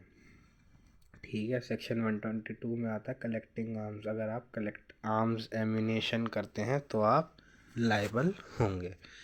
Section 123 concealing with intent to facilitate design of war, कि डिज़ाइन ऑफ वेज वॉर के आप सारे डिज़ाइन जो है छुपाते हैं। सेक्शन 124 असॉल्टिंग प्रेसिडेंट, गवर्नर या फिर एसेक्ट्रा। सेक्शन 124 है सेडिशन। सेडिशन पढ़ते हैं, ये इंपॉर्टेंट सेक्शन है। Whoever by words either spoken, written, sign, visible representation। तो कोई वर्ड्स होने चाहिए, स्पोकन होने चाहिए, written, sign, visible representation, brings और अटेम्प्ट टू ब्रिंग हेट्रेड और कंटेम्प्ट। तो हेट्रेड और कंटेम्प्ट ब्रिंग करे, एक्साइट और attempt to excite disaffection towards government. तो ये सेडिशन माना जाएगा। एक्सप्लेनेशन 1 में बता रखा है कि डिसअफेक्शन जो है डिसलॉयल्टी को इंक्लूड करता है। डिसअप्रोप्रिएशन ऑफ मेजर्स ऑफ गवर्नमेंट दो comments with a view to seek change by lawful means provided that there is no exciting or attempt to excite hatred। कि इसमें डिसअप्रोप्रिएशन बता रखा है कि आप डिसअप्रोप्रिएशन तो कर सकते हैं मगर आप कोई हेट्रेड उसमें नहीं होना चाहिए, और आप उसके चेंज के लिए, उसके लॉफुल चेंज के लिए आप कर रहे हैं। डिसअप्रोप्रिएशन ऑफ द एडमिनिस्ट्रेटिव और other action of government is also permissible. कि आप डिसअप्रोप्रिएशन दिखा सकते हैं गवर्नमेंट के किसी भी एडमिनिस्ट्रेटिव या किसी अदर एक्शन के लिए, मगर वो कोई हेट्रेड या फिर डिसअफेक्शन नहीं होना चाहिए उसके अंदर। इसमें है case Kedarnath versus Bihar 1962। It was held that section 124A provide reasonable restriction to fundamental right provided under act 19A freedom of speech and expression, waging war against Asiatic power, section 125, 126 committing deportation on territories, receiving property taken by war, public servant voluntary allowing prisoner of state of war to escape, 130 aiding escape of rescuing or harboring such person, 131 applicable to any civilian if he abets any member of armed forces, chapter 8 offenses against public tranquility, section 141 unlawful assembly, an assembly of 5 or more person। Unlawful assembly में क्या आते हैं, 5 या 5 से ज़्यादा person. Show of criminal force against state, resist the execution of any law और any legal process, commit any mischief और criminal trespass, obtain possession of any property, compel any person to do what he is not legally bound to do। तो ये unlawful assembly में आता है।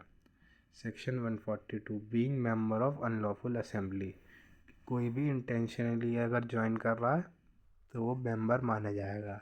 Being aware of fact which render such assembly, इसकी punishment होगी 6 month या फिर fine. Section 144 joining unlawful assembly armed with deadly weapon, 144 में बता रखा है। 145 में ज्वाइनिंग और continuing in lawful assembly knowing it has bin dispersed. ठीक है। अब 146 में आता है राइटिंग, व्हेन फोर्स और violence is used by unlawful assembly. तो अनलॉफुल असेंबली द्वारा फोर्स या फिर वायलेंस यूज़ किया गया तो उसे राइटिंग माना जाएगा। In prosecution of common object every member of such assembly is guilty. तो कॉमन ऑब्जेक्ट के लिए अगर फोर्स या वायलेंस यूज़ किया जाता है किसी अनलॉफुल असेंबली द्वारा तो वो गिल्टी माना जाएगा। यूज़ ऑफ फोर्स और violence distinguishes writing from unlawful assembly। Force defined in section 349 explain causing motion, change or motion or cessation of motion with respect to human body। तो force जो है section 349 में हमें explain कर रखी है, जो कि बताता है कि किसी भी तरीके के मोशन को करना या किसी मोशन को रोकना in respect to human body force मानी जाती है। वायलेंस जो है डिफाइन नहीं करी गई है, मगर इसका मतलब होता है कि किसी प्रॉपर्टी के खिलाफ कोई फोर्स यूज़ करना या किसी बॉडी के खिलाफ कोई फोर्स यूज़ करना वो वायलेंस में आती है। पनिशमेंट जो है राइटिंग की वो 2 साल है, फाइन है। राइटिंग विद आर्म्ड और डेडली वेपन की 3 ईयर है। 149 में every member of unlawful assembly guilty of offence committed in prosecution of common object. तो ये कुछ सेक्शन 34 से भी मिलता है इसमें। तो इसमें हमें बताया गया है कि जो first para hold that every member of unlawful assembly guilty of any offence which has been committed by any member of such assembly in prosecution of common object. तो in prosecution of common object में अगर कोई unlawful assembly कोई act कर देती है तो वो गिल्टी होगी। सेकंड पैरा है कि every man of unlawful assembly of unlawful second para में है every man of unlawful assembly guilty of any offence which the member of such unlawful assembly knew to be likely to be committed in prosecution of common object। तो second para में हमें बताया गया है कि कोई अनलॉफुल असेंबली जो है गिल्टी होगी सब ऑफेंसेस के लिए जो उन्हें लगता है कि उन्होंने कॉमन ऑब्जेक्ट में ये काम करा है। तो इसका एक बहुत मेन क्वेश्चन आता है कि इनके बीच का डिफरेंस सेक्शन 34 और 149 का। तो सेक्शन 34 और 149 के डिफरेंस को पढ़ लेते हैं। Applicable when offence is committed by several person in furtherance of common intention. और इसमें है व्हेन, तो ये सेक्शन 34 तो एप्लीकेबल तब होता है जब फर्दरेंस कोई एक्ट कमिट किया गया हो सेवरल पर्सन द्वारा जो कि कॉमन इंटेंशन हो जिसमें। और इसमें 149 में when an offence is committed by any person और अनलॉफुल असेंबली और member of unlawful assembly knew to be likely committed in prosecution of common object. तो इसमें आता है कॉमन ऑब्जेक्ट और इसमें पर्सन करते हैं और इसमें करता है unlawful assembly. Does not make necessary existence of unlawful assembly, there must be unlawful assembly. इसमें 2 पर्सन रिक्वायर्ड हैं, इसमें 5 पर्सन रिक्वायर्ड हैं। इसमें meeting of mind and consequently pre arrange plan होता है। इसमें कोई नेसेसरी नहीं है कि इसमें कोई प्री अरेंज प्लान हो। सेक्शन 34 में एक्टिव पार्टिसिपेशन होता है। Liability arise by being a member of unlawful assembly. तो इसमें तब भी आप लाइबल होंगे अगर आप अनलॉफुल असेंबली के मेंबर हैं। Merely a principle of joint liability. तो ये जॉइंट लाइबिलिटी का एक प्रिंसिपल है। Beside being a principle of joint liability also create specific offence. तो ये एक स्पेसिफिक ऑफेंस भी बनाता है। सेक्शन 150 हायरिंग और conniving at hiring to join unlawful assembly. 151 में आता है ज्वाइनिंग और कंटिन्यूइंग इन असेंबली ऑफ 5 और more person after it has been commanded to disperse. तो इसमें आप लाइबल होंगे। 152 में है असॉल्ट और obstruction public servant when suppressing riot. Section 152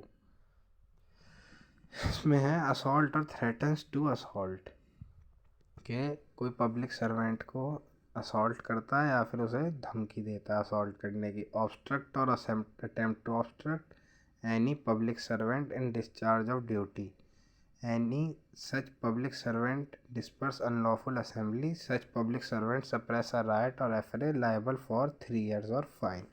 तो जो भी पब्लिक सर्वेंट को थ्रेटन करता है, ऑब्स्ट्रक्ट करता है पब्लिक सर्वेंट को, और वो पब्लिक सर्वेंट क्या है उस अनलॉफुल असेंबली के डिस्चार्ज में लगे हुए डिस्पर्स करने में हैं, और तो उसे 3 साल की सज़ा या फिर फ़ाइन होगा। 153A promoting amity between different group on ground of race religion and birth. तो अगर कोई पर्सन रेस रिलीजन या किसी प्लेस बर्थ रेसिडेंस के उस पर द्वेष की भावना फैलाता है किसी के मन में तो वो लाइबल होगा। स्पोकन और रिटन साइन विजिबल रिप्रेजेंटेशन होनी चाहिए। इसमें committed act prejudicially to maintenance of harmony between religions के कोई हारमनी डिस्टर्ब करने की कोशिश करता है between religion. Organise any exercise in such exercise participant use और train to use criminal force. तो वो लाइबल होगा जिसमें कि उसे 3 साल की सज़ा या फिर फ़ाइन हो सकता है। Offence committed in place of worship में होगा 5 साल की सज़ा या फिर फ़ाइन। इसमें एक केस है Gopal Vinayak Godse versus Union of India 1971। Criticism of some fact of Hindu religion. Writer is not loyal to history, promote amity और disharmony. 153 imputation assertion prejudicial to national integration. Section 154 owner और occupier of land on which unlawful assembly is held. तो उसका क्या होगा कि जो owner है जिसके लैंड पे अनलॉफुल असेंबली हुई है, तो owner of property on which unlawful assembly और riot held, fine not exceeding up to 1000 rupees, तो उस पर 1000 रुपये का जुर्माना लगेगा। इफ़ एजेंट और manager know that such offence is being committed, does not give earlier notice to the nearest police station, do not use all lawful means on their power to disperse और suppress riot और unlawful assembly. ठीक है। Section 155 liability of person for whose benefit is riot is committed, hired to take part in an unlawful assembly और riot 6 months और fine. 159 में आता है affray, two और more person fighting in public place disturb public peace commit affray. Affray come from French word affrayer which means to terrify, act of terrorising the people is offence of affray. Affray और riot के बीच में कोई difference है। एफरे में minimum 2 person चाहिए, right में 5 person चाहिए। Committed only in public space, वो कहीं भी कमिटेड हो जाता है। डिस्टर्बेंस ऑफ पब्लिक पीस, वो उसके लिए नेसेसरी नहीं। अब नेक्स्ट आ जाते हैं chapter 9 offences relating to public servant. Video लंबी होगी तो आप लाइक शेयर एंड सब्सक्राइब कर सकते हैं। Offence relating to public servant, तो 166 में बता रखा है public servant disobeying law with intent to cause injury to any person. तो अगर कोई पब्लिक सर्वेंट डिसोबे करता है लॉ को और किसी पर्सन को उसके द्वारा इंजरी हो जाती है, तो वो पब्लिक सर्वेंट 1 साल के इम्प्रिजनमेंट और फाइन के लिए लायबल होगा। Public servant framing and incorrect document, अगर कोई पब्लिक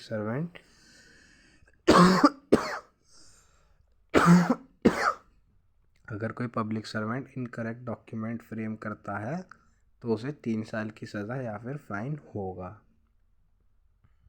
अगर कोई ऑनेस्ट मिस्टेक है तो ये अप्लाई नहीं होता, मगर अगर वो जान के कोई इनकरेक्ट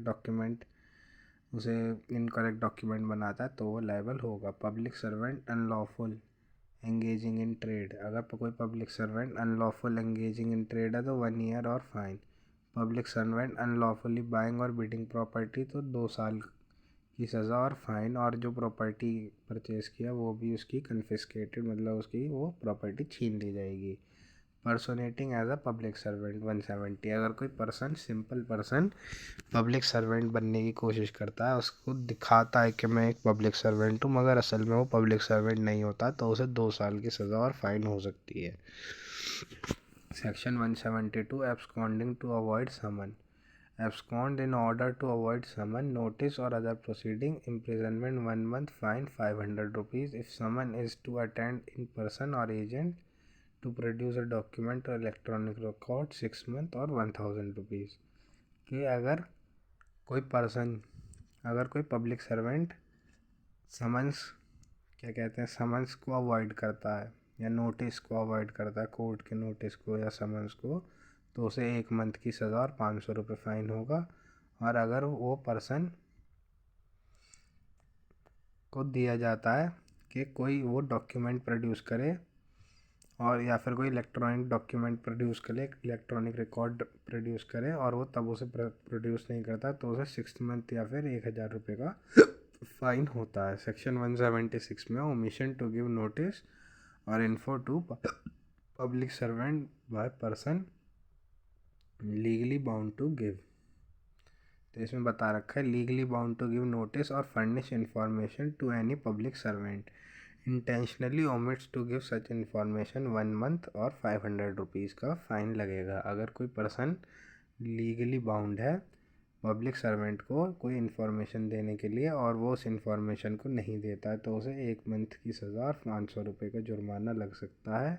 इफ़ नोटिस और information is required with respect to commission of an offence for the purpose of preventing the commission of offence, तो 6 month की सज़ा और 1 साल का 1000 फाइन होगा। इसमें बताया गया है कि अगर कोई नोटिस दिया गया है कि आपको इन्फॉर्मेशन देनी है किसी क्राइम के बारे में ताकि वो उस क्राइम को आगे नहीं किया जाए और वो उस इन्फॉर्मेशन को नहीं देता है, तो 6 month की सज़ा होगी। सेक्शन 177 में है फर्निशिंग फॉल्स इन्फॉर्मेशन, तो legally bound to furnish information to any public servant, ठीक है, कि वो उसे लीगली बाउंड है कि वो पब्लिक सर्वेंट को वो इन्फॉर्मेशन दे, मगर वो उसकी जगह गलत इन्फॉर्मेशन उसे दे देता है पब्लिक सर्वेंट को, तो 6 महीने की सज़ा और 1,000 रुपये का फ़ाइन होगा, ठीक है। सेक्शन 186 में बता रखा है obstructing public servant in discharge of public function, तो वॉलेंट्री ऑब्स्ट्रक्ट करता है तो 3 मंथ की सज़ा और 500 रुपये का फ़ाइन होगा। Disobedience to order duly promulgated by public servant, तो पब्लिक सर्वेंट के द्वारा कोई ऑर्डर प्रमलगेटेड किया गया है और उसको डिसोबीडियंस किया जाता है तो 1 मंथ की सज़ा और 200 रुपये फ़ाइन होगा। Disobedience to an order duly promulgated by public servant, accused knows that a public servant has lawfully promulgated an order, directed the accused to abstain from a certain act or directed him to take certain order with certain property in his possession, disobey such direction, तो 1 month और 200 rupees fine. If such disobedience causes obstruction, annoyance or injury or any danger to human life, health, safety or causes riot or affray, तो 6 months और 1000 rupees fine. तो अब आइए next चलते हैं chapter 11 false evidence and offence against public justice, तो giving false evidence, offence of giving false evidence, अगर कोई आप झूठा एविडेंस देते हैं तो आप इसमें लायबल होंगे। Legally bound to state the truth either by oath और by express provision of law, makes false statement about which he has knowledge that it is false, तो इसमें फर्स्ट एक्सप्लेनेशन है स्टेटमेंट में भी वर्बल और any other kind की, statement जो है वर्बल या फिर किसी भी काइंड की हो सकती है। A person is guilty of giving false evidence where he states that he believes something which is actually does not believe or knows something which actually he does not know, fabricating false evidence, इसमें अगर आप कोई false evidence fabricate करते हैं तो आप liable होंगे। Makes any false entry in any book record और electronic document, makes any document और electronic record containing false statement, false entry, false statement में appear in evidence in judicial proceeding, तो आप लायबल होंगे। Section 193 punishment for false statement, तो punishment क्या होगी अगर आप इंटेंशनली फॉल्स स्टेटमेंट देते हैं, तो intentionally give false evidence in any stage of judicial proceeding, fabricating false evidence being used in judicial proceeding, तो 7 years प्लस फाइन आपको सज़ा होगी। अगर आप इंटेंशनली गिव फॉल्स एविडेंस और fabricate in any other case, या तो आप कोई फॉल्स एविडेंस देते हैं या फिर फैब्रिकेट करते हैं कोई फॉल्स एविडेंस, तो आपको 3 साल की सज़ा और फाइन होगी। सेक्शन 201 में पढ़ेंगे causing disappearance of evidence of offence और giving false information to screen offender, ठीक है। अगर आपने फॉल्स इंफॉर्मेशन दी किसी ऑफेंडर को बचाने के लिए, तो आपको क्या क्या सज़ा होगी। अगर ऑफेंडर कैपिटल पनिशमेंट द्वारा पनिश्ड है तो आपको 7 years plus fine, life imprison द्वारा पनिश्ड है तो 3 years प्लस फाइन, और 10 साल से कम की सज़ा है अगर उसे तो लॉन्गेस्ट टर्म ऑफ इम्प्रिजनमेंट और fine. 195A threatening any person to give false evidence, अगर आप किसी पर्सन को धमकी देते हैं फॉल्स एविडेंस देने के लिए तो आपको 7 साल की सज़ा या फिर फाइन हो सकता है। If innocent person is convicted and sentence of giving false evidence punished to same extent such innocent person is punished, तो अगर कोई इनोसेंट पर्सन को धमकी दे के आप कन्विक्ट कर देते हैं और उसे सेंटेंस हो जाता है, सज़ा हो जाती है, और बाद में पता चलता है कि ये तो इनोसेंट था, तो जो पर्सन ने उसे धमकी दी है उस पर्सन को उसके जितनी इनोसेंट पर्सन को सज़ा हुई थी उतनी ही उस पर्सन को सज़ा होगी जिसने उसे धमकी दी के फॉल्स एविडेंस दिया था। इसमें सेक्शन 228 में आता है disclosure of identity of victim of certain offences whoever either print और पब्लिश। अच्छा, इसमें क्या कहते हैं, कुछ सेक्शन दे रखे हैं, अगर उन सेक्शन के अंदर जो है आइडेंटिटी जो है आप किसी की विक्टिम की नहीं दे सकते। विक्टिम कौन होता है, एलेज्ड और तो 376 ABCD, अगर इनमें से किसी भी एक अगर 376A 376B 376C और 376D, अगर इनमें इन सेक्शन में से किसी भी सेक्शन में जो विक्टिम है या फिर जिसने क्राइम किया, अगर आप उसकी आइडेंटिटी को प्रिंट या पब्लिश कर देते हैं तो आपको 2 साल की सज़ा या फाइन होगा। If such printing or publication is by under written order of office in charge of police station, the victim is either dead or minor or unsound mind. Authorization in writing of next to kin of victim. तो अगर आपको print करना ही है, publication करनी है, तो आप police station का रिटन में ऑर्डर ले सकते हैं। और अगर विक्टिम मर गया है या फिर अनसाउंड माइंड है तो आप उसके नेक्स्ट टू किन की कंसेंट ले सकते हैं। अगर आपने क्या कहते हैं किसी उसकी जो ऊपर सेक्शन बताए थे 376 ABCD के किसी भी उस विक्टिम या फिर ऑफेंडर की अगर आपने without prior permission of concern court के अगर आपने पब्लिश या प्रिंट कर दिया उसका नाम, तो आपको 2 साल की सज़ा या फाइन होगा। एक्सप्लेनेशन में दे रखा है, publication of judgment of High Court and Supreme Court does not amount to an offence. ठीक है। Chapter 12 offence relating to coin and government stamp. 230 में कॉइन दे रखा है कि metal stamp issued by authority of government. Counterfeiting coin में 7 साल की सज़ा या फिर फाइन होता है। और काउंटरफिटिंग इंडियन कॉइन में 10 साल की सज़ा और फाइन होता है।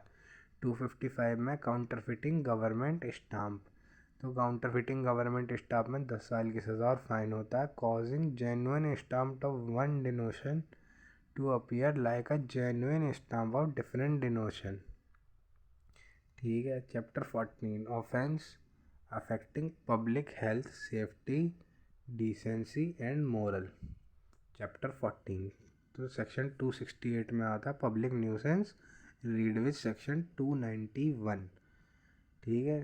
291 में बता रखा है continuance of nuisance after injunction to discontinue. ठीक है। पहले हम पढ़ लेते हैं पब्लिक न्यूसेंस होता क्या है। A person commits public nuisance who either does any act और guilty of illegal omission which causes common injury or danger to annoyance to the public or people in general who stay or occupy property near that place, cause injury or obstruction or danger or annoyance to person having। अच्छा, इसका एक chart दे रखा है कि public nuisance क्या होता है। तो पब्लिक न्यूसेंस में अगर कोई पर्सन इंजरी कॉज करे किसी पब्लिक को या फिर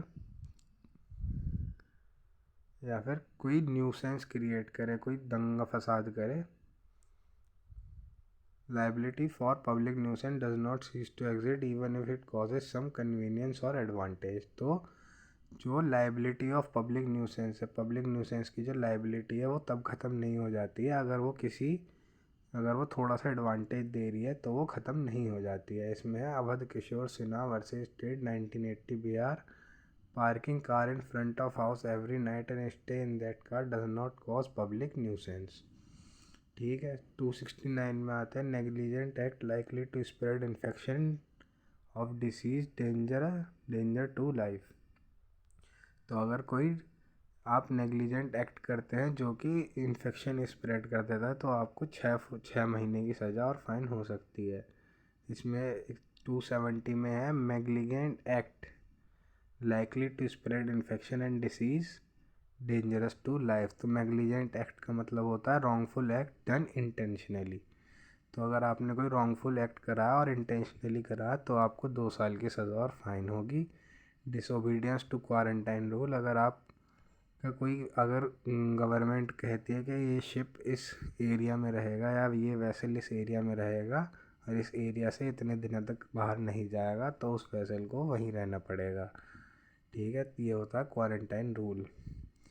272 में एडल्ट्रेशन ऑफ फूड और ड्रिंक इंटेंडेड फॉर सेल। तो अगर आप कोई फूड और ड्रिंक को एडल्ट्रेट कर देते हैं ताकि वो नॉक्शियस हो जाए, और नॉक्शियस का मतलब होता है इंजूरियस टू हेल्थ, तो आप इसमें लायबल होंगे और इसमें आप 6 मंथ की एक पनिशमेंट और 1000 रुपीज़ का फ़ाइन हो सकता है।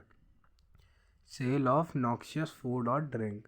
अगर आप किसी नॉक्शियस फूड या फिर ड्रिंक को सेल करते हैं तो आपको 6 महीने की सज़ा या 1000 रुपये का पनिशमेंट होता है। सेक्शन 274 में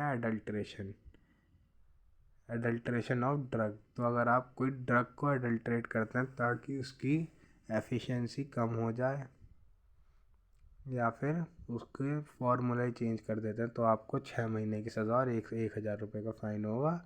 अगर आप सेल करते हैं उस एडल्ट्रेटेड ड्रग की, तो 6 मंथ्स और 1000 रुपीज़ का फ़ाइन होगा। Sale of drug as different drug और प्रिपरेशन। तो अगर आप कोई ए ड्रग है, मान लीजिए कोई ए ड्रग है जो बुखार में यूज़ होती है, जो फीवर में यूज़ होती है, और आप उसी ड्रग को कोल्ड के लिए दे रहे हैं, तो आपको 6 मंथ्स की सज़ा और 1000 रुपीज़ का फ़ाइन होगा। फॉलिंग वाटर, पब्लिक स्प्रिंग और रेजर्वायर। अगर आप 277 में दे रखा है कि आप किसी पब्लिक स्प्रिंग या पब्लिक रेजर्वायर को गंदा कर देते हैं तो आपको 3 महीने की सज़ा या 500 रुपये का फ़ाइन होगा। 278 में making atmosphere noxious to health, 500 rupees का फ़ाइन है। रैश ड्राइविंग पे 6 महीने की सज़ा और 1000 रुपये का फ़ाइन। और रैश ड्राइविंग ऐसी होनी चाहिए कि endanger to human life. Sale of obscene book, section 292। तो ऑब्सीन बुक का अगर आप सेल करते हैं या फिर वो book, pamphlet, paper, writing, drawing, painting, representation deem to be obscene. ठीक है, अगर और sale, hire, distribute, publicly exhibit any matter, import, export, receive profit from any business made, produce, purchase, kept, imported, exported और conveyed. इसकी exception है कि interest of science और literature, art में जो भी चीज़ें की जाएंगी वो ऑब्सीन नहीं होंगी, और एंशियंट मॉन्यूमेंट और एंशियंट टेम्पल जो होंगे वो भी ऑब्सीन नहीं माने जाएंगे। Sale of obscene object to young person. वैसे आईपीसी में हमें पता ही है कि यंग पर्सन है 12 ईयर से कम वाले। तो फर्स्ट कन्विक्शन पे 3 साल की सज़ा और 2000 रुपये का फ़ाइन होगा, और सेकंड कन्विक्शन पे 7 साल की सज़ा और 5000 रुपये का फ़ाइन होगा। 294 में आते हैं ऑब्सीन एक्ट्स एंड सॉन्ग। अगर कोई पर्सन ऑब्सीन एक्ट करता है या फिर ऑब्सीन गाने गाता है तो उसे 3 महीने की सज़ा और फ़ाइन होगा। और 294A में है कि कीपिंग लॉटरी ऑफिस, कि अगर आप लॉटरी का कोई ऑफिस खोलते हैं जो कि नॉट ऑथराइज बाय गवर्नमेंट है, तो आपको 6 महीने की सज़ा और फ़ाइन होगा। Thank you. अगर आपने वीडियो मेरी पूरी देखी है, आप मेरे चैनल को लाइक, शेयर एंड सब्सक्राइब कर सकते हैं। पार्ट 3 के लिए आप जुड़े रहिए। Thank you.